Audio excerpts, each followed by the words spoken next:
ಕುಂಭಮೇಳದಲ್ಲಿ ಕಾಲ್ತುಳಿತಕ್ಕೆ 30 ಸಾವು ಪ್ರಕರಣಕ್ಕೆ ಸಂಬಂಧಪಟ್ಟಂತೆ ಸಹಜ ಸ್ಥಿತಿಗೆ ಪ್ರಯಾಗ್ರಾಜ್ ಮರಳುತ್ತಾ ಇದೆ. ಹೆಚ್ಚುವರಿ ಭದ್ರತೆಯನ್ನ ನಿಯೋಜನೆ ಮಾಡಿದ ಬಳಿಕನೇ ಸಹಜ ಸ್ಥಿತಿಯತ್ತ ಪ್ರಯಾಗ್ರಾಜ್ ಬಂದಿತ್ತು. ಅಮಾವಾಸ್ಯೆ ಪುಣ್ಯ ಸ್ನಾನವನ್ನ ಮುಗಿಸಿ ತಮ್ಮ ಊರುಗಳತ್ತ ಜನ ತೆರಳಿದ್ದಾರೆ.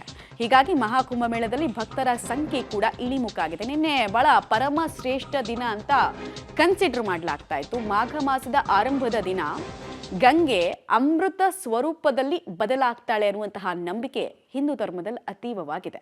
ಹೀಗಾಗಿ ನಿನ್ನೆ ಸ್ನಾನ ಮಾಡೋದಕ್ಕೆ ಬಹುತೇಕ ಜನ ಬಯಸಿದ್ರು. ಬಟ್ ಅದರಲ್ಲಿ ಈ ದುರಂತ ಸಂಭವಿಸಿತು. ದುರಂತ ನಡೆದು ಒಂದು 2-3 ಗಂಟೆಗಳಲ್ಲೇ ಪರಿಸ್ಥಿತಿಯನ್ನು ಕಂಟ್ರೋಲ್ಗೆ ಜಿಲ್ಲಾಡಳಿತ ತೆಗೆದುಕೊಳ್ತು, ಅಚ್ಚುಕಟ್ಟಾಗಿ ನಿಭಾಯಿಸಿತು. ಕೋಟಿಗಟ್ಟಲೆ ಜನ ನಾವು ಎಕ್ಸ್ಪ್ಲೈನ್ ಮಾಡ್ತಾ ಇದ್ವಿ ನಿಮ್ಗೆ ನಿನ್ನೆನೆ. 2-3 ರಾಜ್ಯದ ಪಾಪ್ಯುಲೇಷನ್ ಆಗೋಷ್ಟು ಜನ ಒಂದು ಡಿಸ್ಟಿಕ್ಕಲ್ಲಿ ಬರ್ತಾರೆ ಅಂದಾಗ ಇಂಥ ಘಟನೆಗಳು ಅವ್ರ ಕೈ ಮೀರಿ ನಡೆದೋಗುತ್ತೆ ಅಂತ.